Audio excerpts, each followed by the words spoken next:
We're going to be live today. We're doing something kind of different. We're doing a podcast at the same time as we will be doing our live show. So we hope that you'll enjoy it. Today we're going to talk about Facebook fraud. Facebook fraud and how it affects you and everybody around you. You know, just recently a good friend of mine said, Bill, I don't understand this. Every once in a while I get these strange people showing up on my messenger list from Facebook. They want to chat. They just want to talk. And I can't understand how in the world, or why they want to chat with me. I've had so many people that were so interested in this idea that I decided today we'd start a little conversation about it. Just recently, I took the opportunity to take and mark down some of the names of women, in my case, that were coming to me on Messenger that just simply after being friended by the Facebook page, wanted just to chat. And I couldn't figure out what the world was going on. Well, I took 5 of these case studies and worked with them. And out of 5, one of them really appeared very interesting because without a doubt, I knew what she was after and where she was headed in her conversations.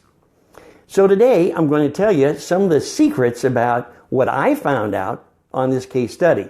Now, I want to put in a disclosure, if I may. I'm not going to use any names, and I'm not going to refer back to any individuals concerning this particular subject.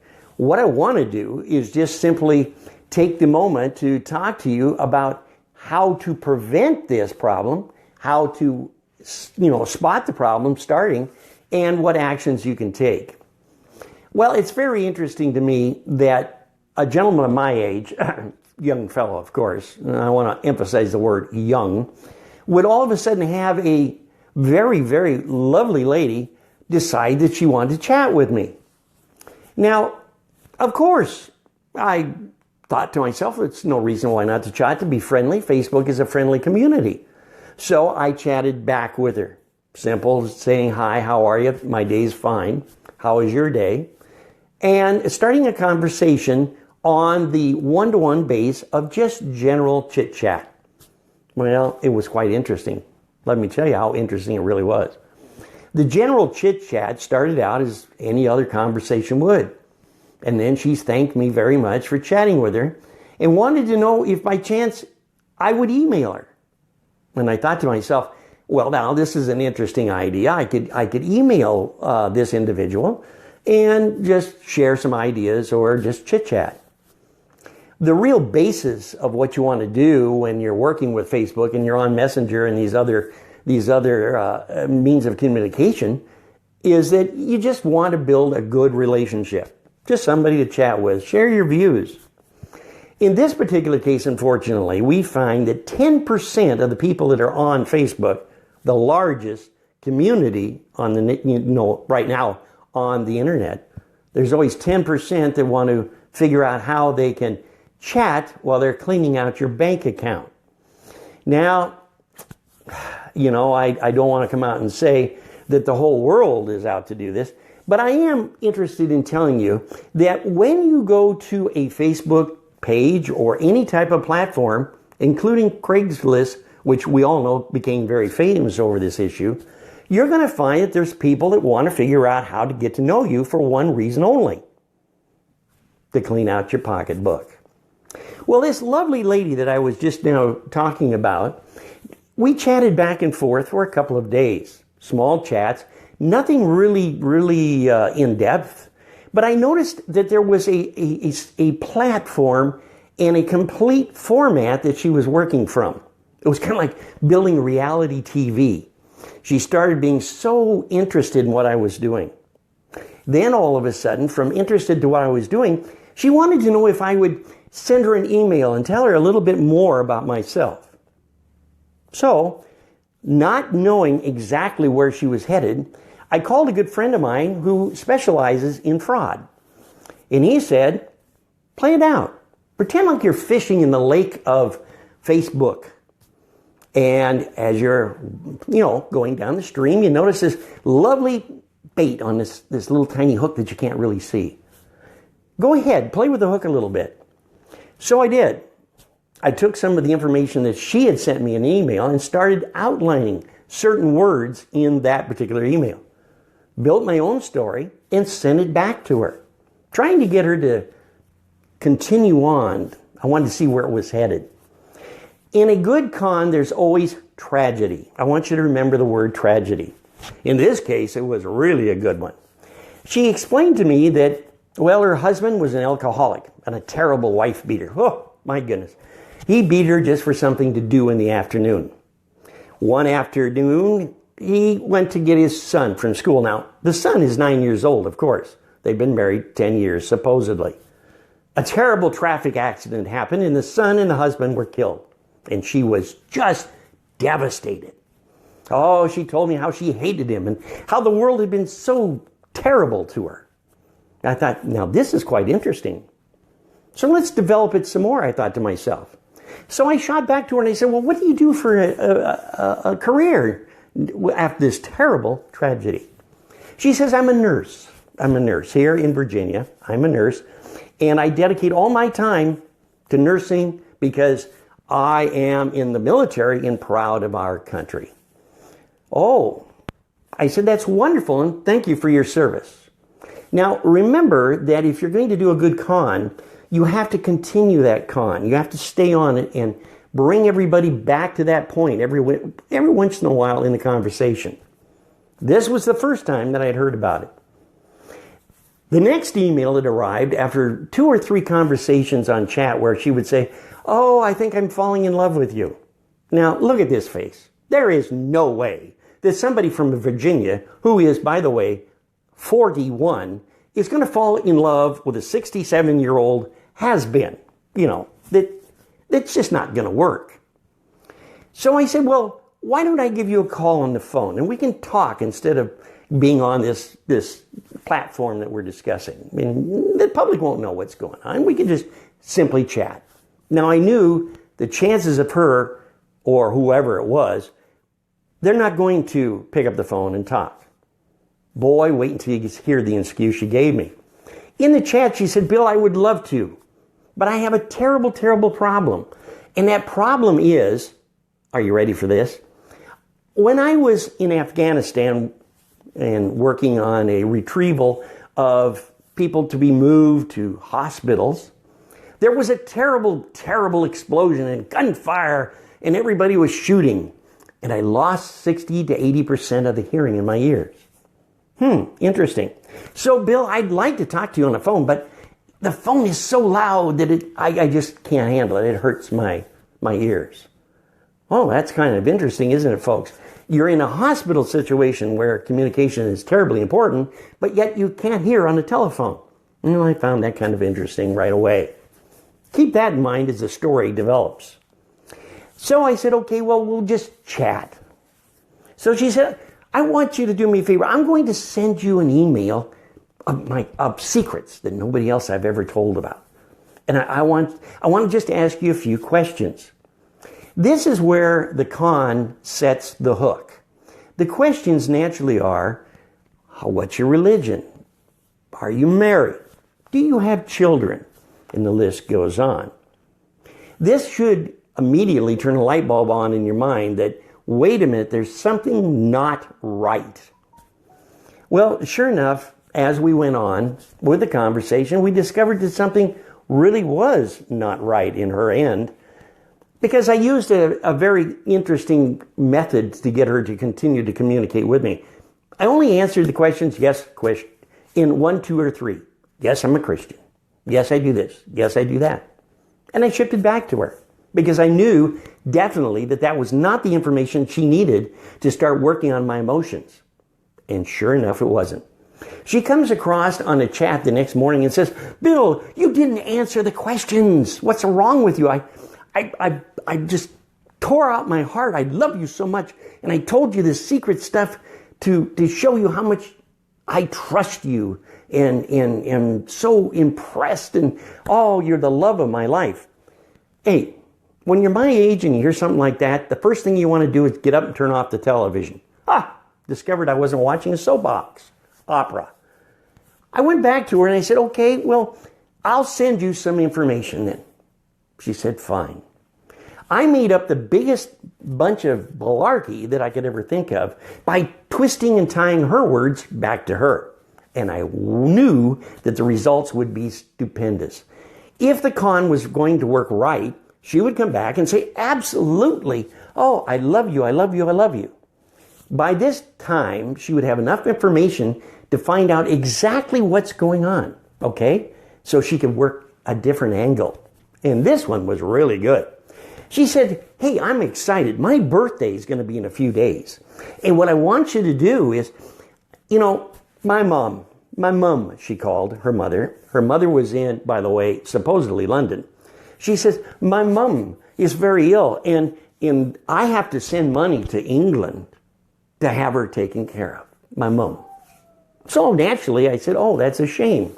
Must be hard to live when you're supporting your mom over in England. Wait a minute, folks. If her mother was English, what happened to the father, I thought. So I shot out a one-liner to her. How's your dad? Can he help? Of course, the answer came back, oh, Dad. Now remember, to build a soap opera or a con to get your emotions so that you have your check ready to send, you got to build a great story. And this one will really shock you. You see, her dad was in the car industry. Oh boy, was he in the car industry. He would import expensive cars to Europe, put them in a warehouse somewhere, evidently, where things were not too good, because 5 inches underneath the floor, a gas pipe erupted and wiped him out. Oh, I couldn't believe this. I almost had tears in my eyes when she sent me back. My dad was my life. He was so wonderful. My father was Australian and my mother was English. Folks, wait a minute for just a second. If they're born in other countries, okay, and you're over here, are you a USA person? Were you born in America? And how did you get into the military? Of course, no answer would come back on this. Remember, when you're setting a con, you have to keep the direction of the communication to an emotional state. And she would never, ever step off that line to explain to me if she was an American citizen or not. In Virginia, isn't it interesting that on the timeline, within 2 to 3 seconds or less, I would get a notification that she'd already seen my posting. Wow, from Virginia to South Hill Puyallup in 3 seconds. Hey, I think that's moving pretty good. How about you? I talked to a gentleman that's an SEO expert and also does a lot of work with platforms, and he said, Bill, that's incredible. I could really come up with some wonderful new apps if I could figure out how to tour the world in 3 seconds. Actually, Facebook tells you the time they saw them, which would tell you immediately that they're not in Virginia. They're probably sitting in your backyard or closer.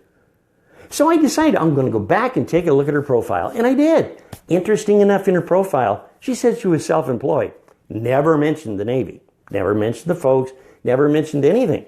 In fact, she even said she was highly educated in a very well-known university. Which is interesting because, well, we couldn't put that one together either. But the payoff was when I dropped down the page and took a look and found that all the photos of her friends were all males over the age of probably 50 to 60. Now, hey, I'm not picking on old guys, we're all in the same boat. I mean, good grief. But isn't it interesting that she would pick all older fellows? Number two, which I found very interesting, is there was only 1 or 2 pictures of her on the whole page. It told me immediately there was something wrong. Now, I went back to the gentleman that I talked to about fraud and internet fraud, and he said chances are, number one, it may not even be her at all. This could be a picture that somebody else has found and put into the workings of this con, making you think that that's her. Go back and challenge her for a picture and see what happens. So I did. And it was incredible. I'm not the world's brightest guy when it comes to understanding how pictures operate. But let me tell you a secret. These pictures were so well done that you would have to have 3 arms and 3 hands. Or, like my good friend that's on the air now, Todd, you would have to have a drone flying overhead to capture the way she looked. It was incredible, folks. Underlined, she would put down, and look into my eyes. Can you see the love and the passion burning forever? Wow. Now, she's known me all of, I don't know, maybe 48, 72 hours at the most. Incredible passion. Here comes the hook. She says, my birthday's coming up. And Bill, I made a promise to my father. I made a promise to my dad that I would go every year to orphanages, buy them presents and pizza for my birthday. And Bill, I just don't have the money this year. I know you have the resources and you can do it because I looked at your financial stuff from your company, which, by the way, was bogus. And I was so impressed, and I know you have the resources.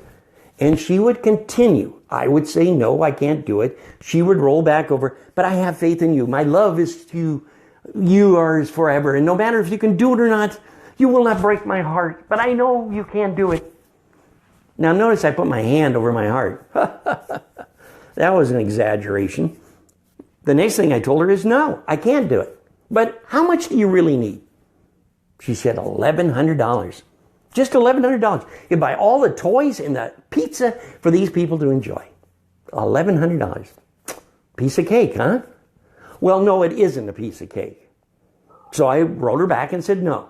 I said, why don't you get a hold of me at 6 o'clock tomorrow morning? Our time. The reason I did this was simply because I was tracking when she was live on the air and when she's not. And discovered the time differential makes it impossible for her to actually be in, and I want to make this very clear, for her to actually be in Virginia, because it was impossible. I wrote her a very nice email. It was a beauty. I told her that her scripting was excellent. The partner that she was working with was doing an excellent job in the psychology of how to get old fellows to go nutsy poo. But they had to really learn a new hook to get me to write the check. Folks, this is an epidemic that is running across the internet. Now, it is a faceless crime. You know it and I know it. There is no way of finding your money after you voluntarily send it to a P.O. box, or you send it to an information place, or you send it somewhere that totally, out of just being kind and you're being so considerate and you want to help somebody while they help themselves to your bank account. Do you think this is the first time she's done this? Chances are no. The scripting was extremely good. Of course, you have to also remember that these people live on the internet. What, you say? They live on the internet? No, they live on the internet, literally. This is their business. They may be on different platforms throughout, but they live on the internet, and their job is to take money away. It's a faceless crime that's billions of dollars in the United States today, and it hurts, folks. Stop and analyze the senior citizens that they attack. They don't just play fair. They play to win. Women that I had talked to several times, men had come on. Oh, darling, you're so wonderful. I just want to chat with you if I may. They aren't interested in chatting whatsoever. They have spotted you on Facebook. They put up a spam so that you will automatically think, oh, what such a nice man. I want to have him as a friend. And then they will build a web of deceit with one object and one goal only: to clean out your bank account and take your identity.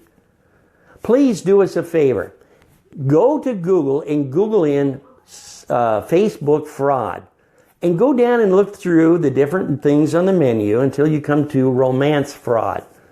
It'll tell you how that you can stop this predator from taking your money. Simply by blocking, of course, always works. And it shuts out the predator that's working on you. But I want you also to stop for just a moment and think about this. There are other types of predators, folks, that are out there that are taking our children. They are taking our money, our identity, and our lives. Please stop and think when you're chatting on Facebook. Remember, the time that you chat on Facebook is a great time, but it can be a very expensive time too. I'd like to thank Greg and Billy and Stephanie and all the other folks that are watching this program today.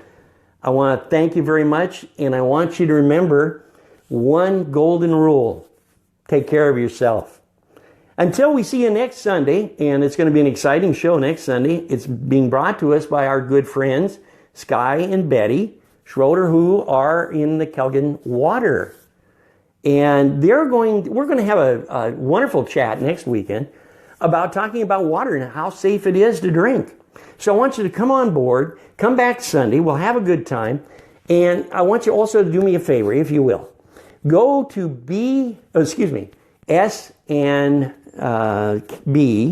okay, Kelgan Water, on Facebook, and give a like to Betty and Sky. They're just getting started in the industry, very excited. Betty is a wonderful lady. She really is what I call the mother nature of water. She wants everybody to have good, clean water and good health. Until next week, this is Bill saying, keep us smiling. We'll see you again.